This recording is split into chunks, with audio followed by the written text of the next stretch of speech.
Imaginary clock. ఈ model మీకు ఏ text book లోనూ దొరకదు. కాన్సెప్ట్ అర్థమవుతే మీరు చెయ్యొచ్చు.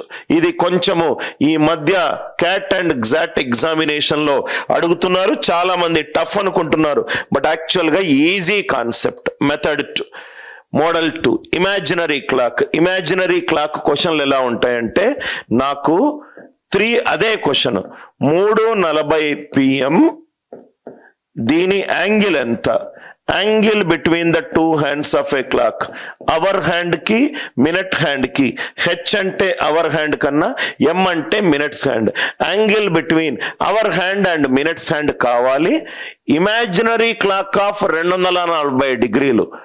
ఆ మొత్తం గడియారంలో టోటల్ యాంగిల్ నాకు 360 degrees కాదు, అది గనక 240 degrees ఉంటే, అది గనక 240 degrees ఉంటే 3:40 PM అంటే ఇక్కడ మీరు చూస్తే ఇది సర్కిల్. ఈ మొత్తం యాంగిల్ 360 degrees కాకుండా 240 degrees ఉంటే, 360 కాకుండా 240 ఉంటే, ఆ అవర్ హ్యాండ్ కి మినిట్ హ్యాండ్ కి మధ్యలో, అవర్ హ్యాండ్ కి మినిట్స్ హ్యాండ్ కి మధ్యలో యాంగిల్ ఏంటి? ఫార్ములా బట్టినోడు ఈ క్వశ్చన్ ని అవుట్ ఆఫ్ సిలబస్ అంటాడు.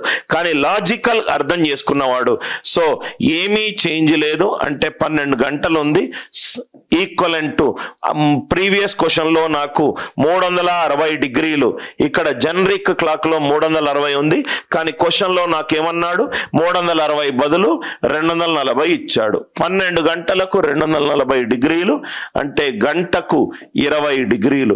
క్వశ్చన్ లో ఏ మార్పు లేదు అంటే గంటకు 60 నిమిషాలు. 60 నిమిషాలు ఇట్ ఈజ్ 20 degrees అంటే నిమిషానికి 1/3 degree. 240 degrees ఉంటే చేంజ్ ఇది అవుతుంది అంటే గంటకు 20 degrees యాంగులర్ డిస్ప్లేస్మెంట్ ఉంటుంది, నిమిషానికి 1/3 degree ఉంది. చూడండి the beauty of logic. Just 360 తీసేసి 240 పెట్టుకున్న, ఆటోమేటికల్ గా వచ్చింది. సో 3:40 సపోజ్ గా ఒక క్లాక్ ఉంది, దాని యొక్క టోటల్ యాంగిల్ 240 degrees. కొన్ని చేంజెస్ తర్వాత చేద్దాం. ఇది మనం జస్ట్ ఇట్లా అనుకుందాం 3:8. ఇది hour hand, just visual representation కోసం ఇట్లా అనుకుంటున్నాను 3:8. ఇక్కడ చూడండి సార్, ఇది 5 గంటల తేడా ఉంది, గంటకు 20 degrees, గంటకు 20 degrees. సో గంటకు 20 degrees, 5 గంటలు అంటే 100 degrees, ఏం చేంజ్ లేదు. సో ఎప్పుడైతే ఇది 40 నిమిషాలు మూవ్ అయిందో, ఒక నిమిషానికి 1/3 degree. ఏముంది సార్, అసలు ఎందుకు కన్ఫ్యూజ్ అవుతున్నారు? 100 - 40/3 విచ్ ఈజ్ 260/3, 86.67. లాజిక్ అర్థమైంది కదా సార్? చాలా మంది అవుట్ ఆఫ్ సిలబస్ అంటారు. అసలు ఇది ఏంటి సార్, ఇది ఏం అవుట్ ఆఫ్ సిలబస్ ఏం కాదు. 360 బదులు 240 పెట్టుకుంటే ఆన్సర్ ఏమొస్తుంది? 360 బదులు 240 పెట్టుకుంటే ఆన్సర్ ఎంత వస్తుంది? సో కాబట్టి మీకు మిగతా ఏం క్వశ్చన్స్ ఇచ్చినా 12 గంటల బదులు నా క్లాక్ లో 24 గంటలు ఉంది, 12 తీసేసి 24 పట్టుకో. నాకు గంటకు 60 నిమిషాలు కాదు, నాకు గంటకు 90 నిమిషాలు ఉన్నది.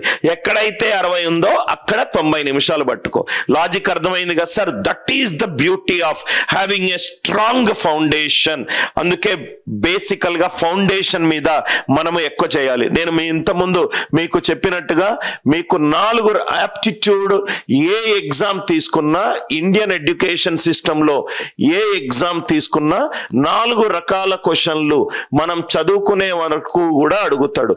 అది మనకు స్కూల్లో ప్రీ ప్రైమరీ నుంచి స్టార్ట్ అవ్వచ్చు, రైట్? ఈ 4 రకాల క్వశ్చన్లు అడుగుతాడు.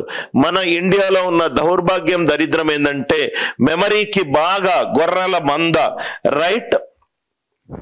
ఒకటి చెప్తే ఫార్ములాలు ట్రై చేస్తే టెక్స్ట్ బుక్ లో ఉన్నట్టు రాస్తే ఒక మార్క్ వస్తుంది. ఇది మొత్తము మనం చదివే విధానంలో ఉన్న 4 pillars. Knowledge based, understanding based, memory based, application based. చాలా మంది స్టూడెంట్స్ ఈ మెమరీ బేస్డ్ గా చదువుతారు, కానీ వాళ్ళకు ప్రాబ్లం ఏంటంటే ఒక డోర్ ఓపెన్ అవుతుంది, 2వ డోర్ ఓపెన్ అవుతుంది, 10వ డోర్ ఓపెన్ అవ్వదు. అది చెయ్యలేరు వాళ్ళు, రైట్? వాళ్ళు అక్కడ స్ట్రక్ అయిపోతారు. అంటే వాళ్ళు చేస్తూ ఉంటారు. కొత్త క్వశ్చన్ ఇస్తే భయపడతారు. పేపర్లో రోజు 8-10 గంటలు చదువుతున్నాం అనుకుంటాము, కానీ టాపిక్ టెస్ట్, సెక్షనల్ టెస్ట్ లో చాలా తక్కువ మార్కులు వస్తాయి, మార్కులో తక్కువ మార్కులు వస్తాయి. ఎందుకనంటే వాళ్ళు చదివే విధానం కూడా చూస్తారు, ఫార్ములా సబ్స్టిట్యూట్ చేస్తారు, నోట్స్ లో సాల్వ్ చేస్తారు, ఆన్సర్ కీస్ చూసుకుంటారు, కరెక్ట్ వచ్చింది అనుకుంటారు. ఒక టైమర్ ముందు పెట్టుకొని చదవరు, బెస్ట్ మెథడ్ ముందు పెట్టుకొని చదవరు. ఒక పేపర్ పెట్టుకొని ఓకే దీనికి ఆన్సర్ ఆప్షన్ ఇది, right most non zero digit ఇది, ఆన్సర్ ఆప్షన్ ఎలిమినేషన్ అప్రోచ్ ఇది నాకు ఎక్కువ టైం పడుతుంది, ఈ క్వశ్చన్ 1 నిమిషం కంటే ఎక్కువ టైం పడుతుంది, దీన్ని నేను ఫస్ట్ ఇన్నింగ్స్ లో అటెంప్ట్ చేయను, సెకండ్ ఇన్నింగ్స్ లో అటెంప్ట్ చేస్తాను. ఓకే నేను నంబర్ సిస్టమ్ లో ఈ టాపిక్స్ అన్ని నేను ప్రొఫిషియెంట్ గా ఉన్నాను. ఒక ఎక్సెల్ షీట్ మెయింటైన్ చేయరు, నోట్స్ లో నేను ఏమేం వీక్ టాపిక్స్ ఉన్నానో మెయింటైన్ చేయరు, రైట్. సో అందుకే ఇది చాలా ఇంపార్టెంట్ సార్.